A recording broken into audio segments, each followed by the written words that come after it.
Yan, magandang araw, magandang gabi kung nasaan man kayo ngayong araw na to mga kainags, ano? So ngayon ay ito ang temperature natin mga kainags, ano, kung napapansin nyo. Kikita nyo ba yung temperature natin? -36, ano? So screenshot ko na lang kung hindi nyo makita. Yan, tapos teka muna, maglalagay lang muna ako ng gloves. At malamig, ano? So maraming salamat nga pala doon sa mga nakaka-appreciate ng ginagawa nating pagbablog dito sa napakalamig na Edmonton, Alberta, no, sa labas. Yan, kasi usually yung iba pagka ganitong kalamig hindi na lumalabas mga kainags, yung tinatamad na lumabas. Pero ako kasi mga kainags, gusto ko kasing pinapakita ko sa inyo kung ano yung mga nagiging dulot ng sobrang lamig, ano, dito sa Edmonton, Alberta, Canada. Pag sobrang lamig, ano ba ang mga nangyayari sa labas ng ating bahay? Especially yung ating sasakyan. Nako, pagka na problema, hindi umandar ang sasakyan natin, yan, pinapakita natin, lumalabas tayo kung paano natin ayusin, yan. At syempre yung iba nagkakaroon ng ideas mga kainags, no, tungkol sa buhay natin dito sa Edmonton, Alberta, Canada.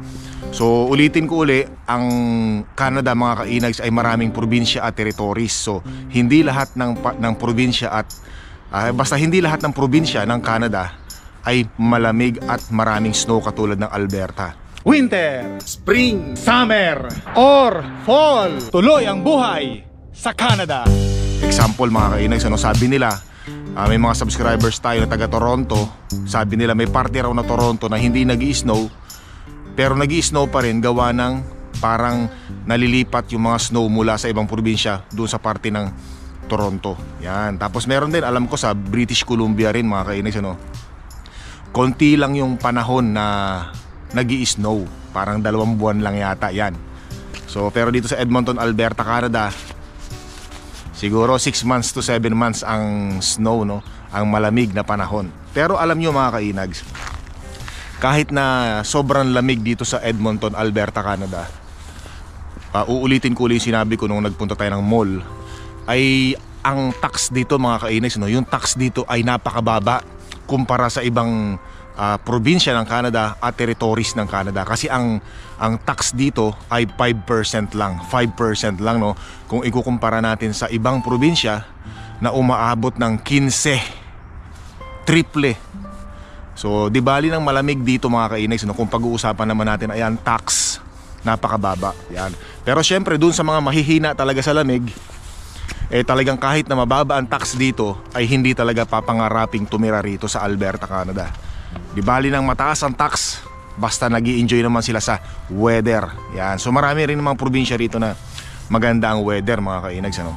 So ngayon, sabi ko nga kahit na malamig, marami nakaka-appreciate na nagagawa ko pa tong mga vlogs na ganito, no. Yan. So gusto ko rin po kasi yung ganyan, ano. Actually, sa totoo talaga, malamig talaga, no. Malamig talaga pagka yung kahit na hindi ka nagbablog, ginagawa mo lang to, malamig talaga at saka mahirap.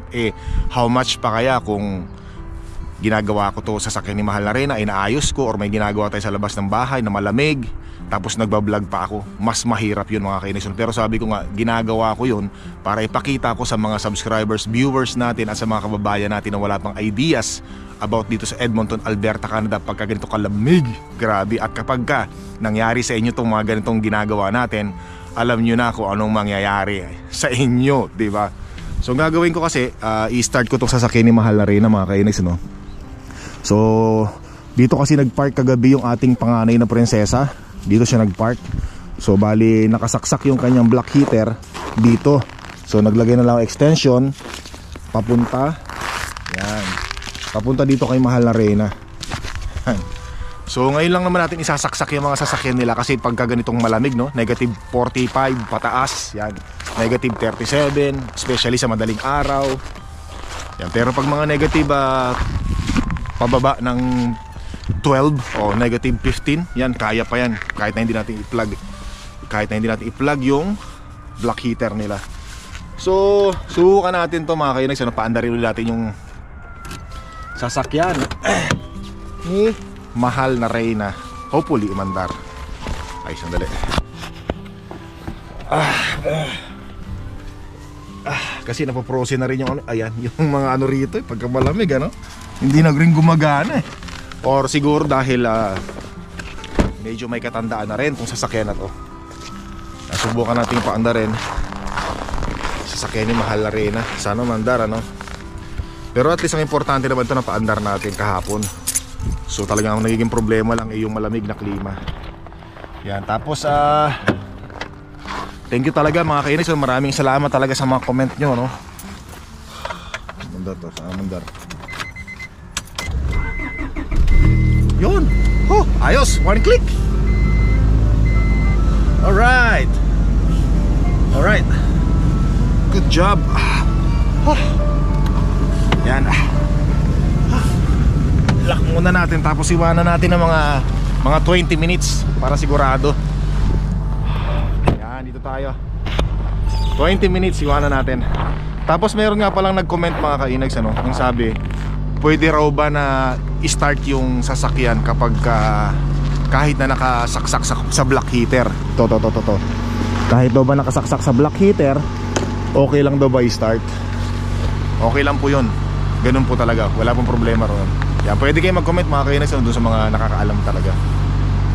Tapos meron pa pala akong isang nabasang comment mga kainags ano.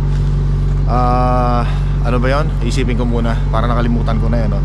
Yung nga pala, ito nga palang ano natin, yung ating camera dapat daw merong stand para daw hindi ako nahihirapang itayo kung saan ko sinasandal. So maraming salamat po. Actually itong gamit ko na GoPro stick natin, bago na to mga kainags. Meron ng stand to eh. Papakita ko sa inyo mamaya. Yan, ito yung ating camera mga kainags no, with stand, yung stand nyo. Yan, so nakatayo na siya no? So hindi na ako mahirapan. Kasi yung isa, nahirapan nga rin ako doon, wala stand yun eh. Pero naisip ko na yon na kailangan ko na talaga ng stand. Kaya bumili na rin ako. Itong gamit natin may stand na yun. Kaya thank you rin sa mga comment nyo talaga mga kainis no? So dyan muna siya, hayaan natin siya ng 15 minutes. Yan. So alam nyo mga kainags ano, marami talaga akong mga natututunan sa mga comment ninyo. Hindi lang ako no, marami pa tayong mga kababayan. Kapag nabasa nila yung comment nyo, pati sila magkakaroon ng ideas. Kaya maraming salamat sa mga pag-share ng inyong mga ideas at kaalaman. God bless you mga kainags ano. Ano ba to? Ito kasi mga kainags, kung napapansin nyo, cover to no? Yan ang kinuberan ko. Ano to eh, nawasa. Merong ano dyan no, yung ano ng gripo. So nilalagyan namin ng ganito. Ayan o, nilalagyan namin ng ganyan. Cover yan doon kasi minsan yung iba nababasag sa sobrang lamig. Nababasag yung ano, bakal. Especially pagka ganitong malamig, negative 40, negative 45. Nababasag minsan yan sa sobrang lamig. Okay, yung doon sa likuran natin, may ganyan din dati. Kaya lang winasak naman ng mga aso natin. Nawasak na. So dito muna ako makikinig. Hayaan muna natin dyan. Importante naman umandar. Wala nating problema sa sasakyan. Pasok muna tayo dito. Dito tayo magngaka-ngakan sa loob. Yan, ito tubig mga kainis ano. Nakita ko rin to sa vlog ni Kamamaw no. Ginawa rin ni Kamamaw to eh. Hinagis niya. Lagyan lang natin ganyan. Sandali lang mga kainis ha. Hey, tayo. Dito. Ay.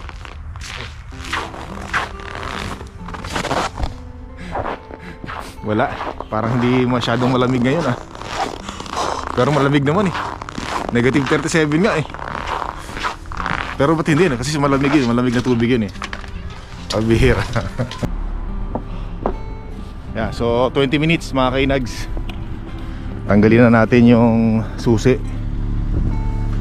ng sasakyan ni Mahal na Reyna. Diba? Importante gumana, uminit ang makina. So malaking tulong din talaga yung ano no, yung nakasaksak yung black heater mga kainags ano. Yan. Importante may ganyan. Tingnan nyo, natutunaw na yung snow sa windshield. Importante yan, tama yung sinasabi nila. Importante nakasaksak yung black heater nyo. Yan, buksan na natin yung mantika natin mga kainags yan ha. Bagong bago yan no? 100% mga kainags ha? Kita nyo naman, diba? Yan, bagong bago yan. Masarap ang luto niya sigurado. Tapos yung pangalawa nito, di ba magpipirito tayo ngayon. Yung pangalawa niyan, itatabi natin, gagamitin pa natin. So pagkatapos ng pangalawa na yon, saka natin itatapon. Di ba mga kainas? Kasi ang pipirito lang naman natin ngayon ay 3 pompano isda. Pwede pa yan. Yan. Pagkatapos ng 2 luto, tapon na natin yung oil na yan. So bago yan mga kainas ha. Joke lang. Yan. Ito.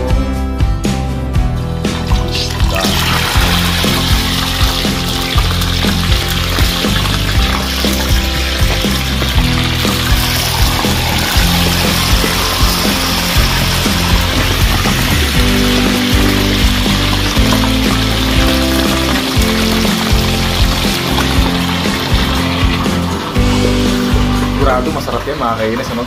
Paborito ko yan, yung pompano, makirel, yan, halos lahat ng isda, klase ng isda mga kainis kinakain ko, no? Mahilig tayo sa isda ngayon eh. Yan, ginataang kalabasa. Ayos. Ay, sino yan? Ay, alis na si Mahal na rin. Ay, meron pa nag-deliver. Ay, shoutout sa'yo, no? Sa nag-deliver. Yan. Alis na si Mahal na rin. Hey! Ano ba kayo? Order na naman si Mahal na rin rito. Yan. Heaven's Beauty Hub. Suki-suki ni Mahal na rin. Sarap! Pasok na tayo mga kainags, ano? Tapos ito, tatanggalin ko to. Kasi ito yung nakakonect doon sa sasakyan nila Mahal na rin, ano? Kabit na lang natin mamaya. Kasi minsan may mga gumagamit doon ng ano, kuryente natin, ano? Pag walang mga nakasaksak na sasakyan, pag nakita nilang may ilaw, minsan magpaparada roon. Tapos sila yung magsasaksak doon, kaya tanggalin natin yun.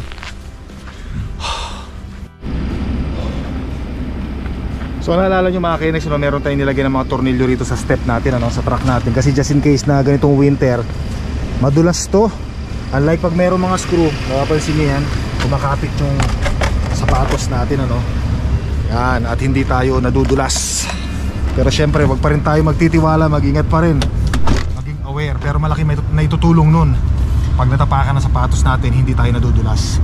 Kasi pag nalagyan ng snow yung step na sasakyan natin, minsan may tendency na madulas tayo. Kasi madulas yung mga snow nga, di ba?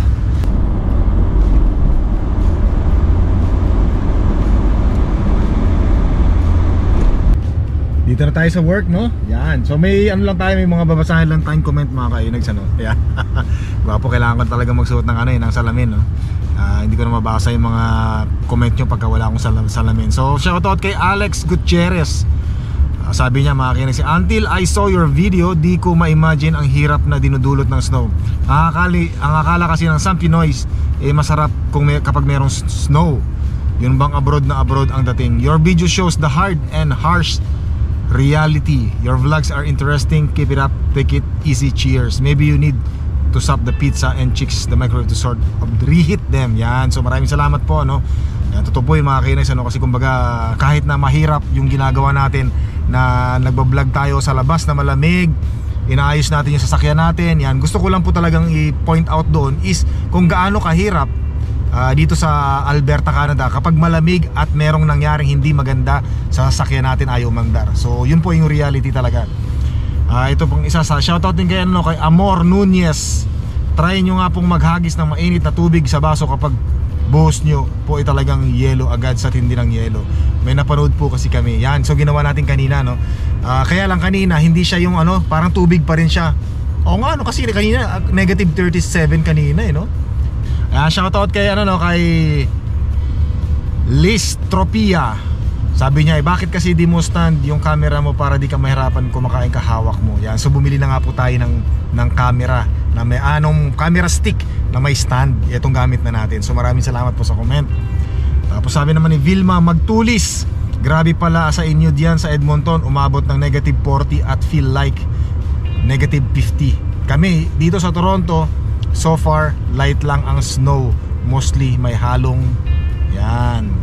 So sabi ko nga kanina, hindi lahat ng probinsya ng Canada is kapareho ng Alberta, Canada na talagang malamig at madalas mag snow. Tapos Shoutout kay Pio657. Sabi niya rito, hindi nyo ba alam na nakakatulong yung pag-exhale ng hangin galing sa baga natin dahil nililinis niya yung sacs ng lungs natin. Yan. Maraming salamat po, no? Pero dapat takpan ko, no? Ganon. Kasi syempre may mga viewers tayo na ayaw nila nakikita yung loob ng ngalangala natin, ano? Joke lang mga kainags, ano? Yan. Pero so, meron siyang benefits. Pero hindi na ako magaganon, mahaharap sa camera para mag-exhale. Tatakpan ko na lang or nakaganon ako, naka side view. So yan, maraming salamat po sa comment nyo talaga, no? Ito sa shoutout kay Rakman Al-Saad. Kainags, tuwang-tuwa talaga kami sa mga vlogs mo at okay lang yung pagbuga mo ng hangin. Naaaliw kami mag-asawa at maraming salamat. Yan, salamat po Rakman Al-Saad at sa iyong mahal na Reyna. Yan, tapos sa Michael Tahan, Michael Junior Tahan, Kainags, pa shout out, followers mo kami since sa Saudi Arabia pa kami, ngayon dito rin kami sa Edmonton. Yan, shout out kay Johnson's Garcia. Kainags, natuwa ako dun sa paghila mo. Nahugot na po pala, hehe. Idol talaga kita, Kainags. Siya nga po pala, Idol Inags. Ano po pala work nyo? Ingat po palagi dyan. Shout out sa next vlog. God bless. Yan. So yung sinasabi niya, tawa raw siya ng tawa yung nahugot na yung extension cord na isasaksak natin black heater ni mahal na Reyna. So mga Kainags, kay Johnson, dito ako nagtatrabaho sa Gordon Foods. Tapos ang trabaho ko rito ay order selector. Order selector, yung buhat ng buhat, kung ano yung order ng customer na yun ang kinukuha namin. So maraming mabibigat ang mga kinakarga namin dito. Tumitimbang ng 20 kilos, 23 kilos, minsan inaabot pa ng 33 kilos. Yan. Pero meron din namang mga magagaang. Pero kung 8 oras kang magtatrabaho or mahigit pa sa 8 oras kang magtatrabaho, talaga namang mananakit ang likod mo at yung mga balikat. Pero minsan sanayan lang talaga yan. Pero syempre sa mga nagkakaedad na katulad natin, medyo nakakaramdam na rin tayo. Kaya ang ginawa natin ay nagbawas po ako ng oras. Instead na 40 hours a week, ginawa ko na lang pong 32 hours. At hindi na po ako nag-overtime. Yan. Kasi nga po gusto ko na rin ma-enjoy ang aking buhay. Dahil ang aking buhay ay nasa hapon na. Kumbaga mga nasa alas 3 na ng hapon. Yan. Kaya dapat gusto ko i-enjoy ang buhay ko. Yung mga natitirang buhay ko, I wanna enjoy it. You know mga Kainags, yun. Bugok no. Pasensya na kayo, no. Yan. Maraming salamat po sa comment, no. Papasok na ako. At kailangan ko na pumasok. Ngayon ay 1 linggo na mula nung pumasok tayo dito. Gagaling lang natin sa Pilipinas. Ngayon na talaga yung araw na hahataw na tayo para makuha natin yung insentibo natin sa 1 linggo. Pero syempre saksak muna natin sa yung black heater na sasakyan natin. Yun, no. Dito. Yan, ako lulutong, baka masira. Ayun, minsan sa sobrang nagpo-frozen, ang hirap ipasok nito eh. Walang ilaw na naman. Baya. Itong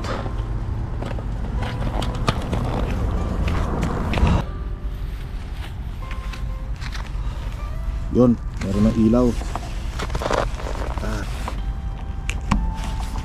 Yan. Kaya may ilaw yan mga Kainags. Yan, ilaw. Okay na yan, safe na yan. Kala ko walang ilaw eh. Yung isa kasi walang ilaw, nilipat lang natin ang saksakan. Let's go. Alright.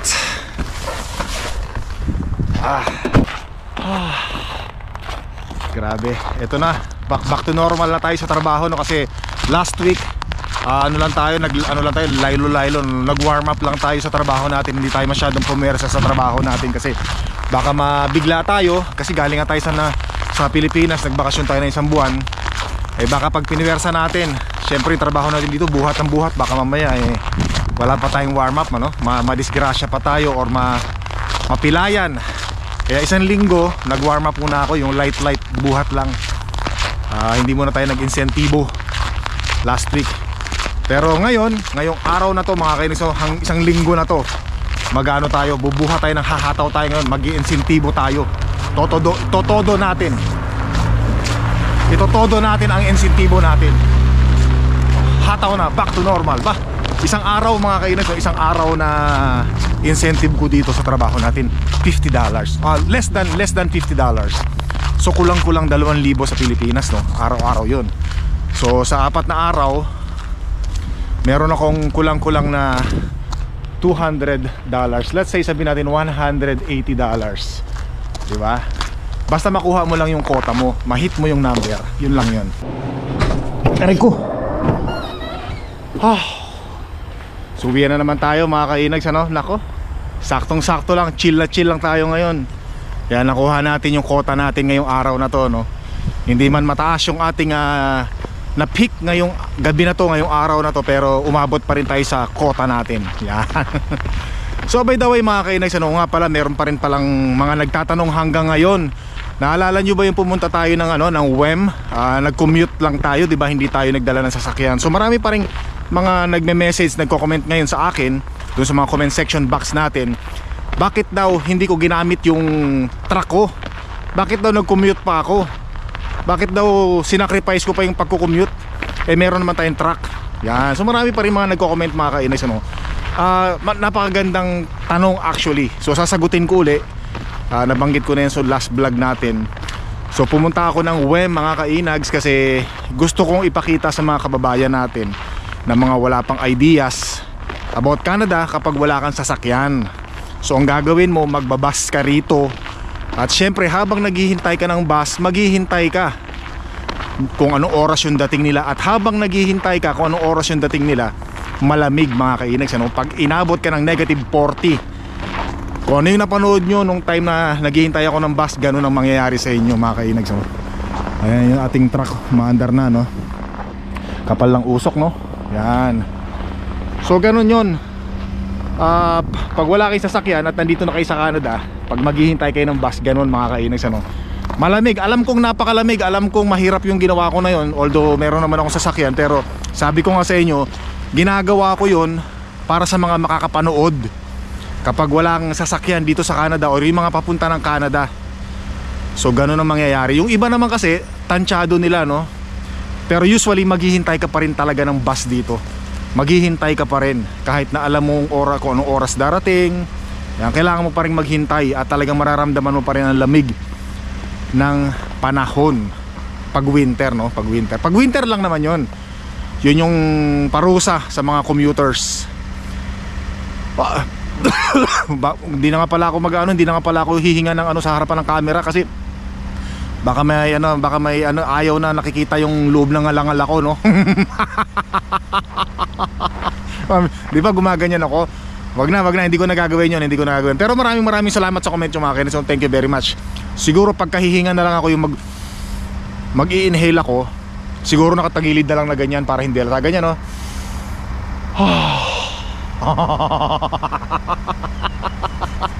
Mukhang gago, no? Mukhang engot, no? O kaya anin ko na lang yung iipitin ko na lang, parang ganyan, no? Yan. Anak ng tipaklong. Meron tuloy ako naalala tungkol sa ipit-ipit na ganyan, ano? Kasi nung high school kami, may kaklase ako mga kainags, ano? Nauutot daw siya. Ang ginawa niya, pinigil niya, parang inipit niya, yung dahan-dahan niyang palalabasin yung utot niya sa puwet niya. Abay, mga kainags, inipit niya nga. Kaya lang hindi na iwasang tumunog. Ang sabi nung tunog nung inipit niya yung utot niya, sabi nung utot niya, pit.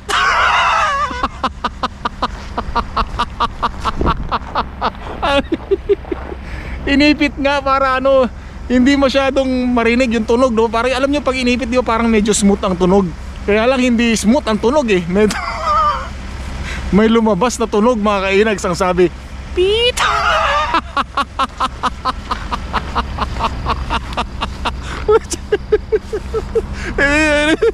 Hindi, nagtatago lang ako rito kasi baka may makita sa akin mga kasama ko na tumatawa ako, mukhang gago. Ay, naalala ko, Amira. Ay, ang sakit ng tiyan ko, Amira. Tanggalin ko muna ito mga kainis, baka makalimutan ko. Grabe. Yan, tanggalin ko muna to, makalimutan natin.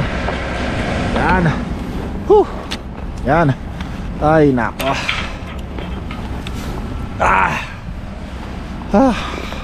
Susi. Yan.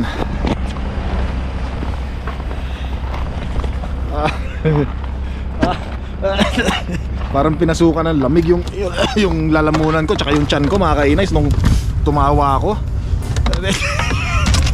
Ang bihira. So mga kainags ano, hanggang dito na lang muna yung vlog ko. Sumakit yung tiyan ko, grabe. Parang pinasukan na lamig yung loob ng tiyan ko, yung laman loob ko. So mga kainags ano, maraming salamat mga kainags sa mga nanood ng videos at nag-like. Thank you very much po ha. At saka maraming salamat po talaga sa mga comment ninyo. Thank you very much. So kita tayo sa mga videos mga kainags ha. Hanggang sa muli.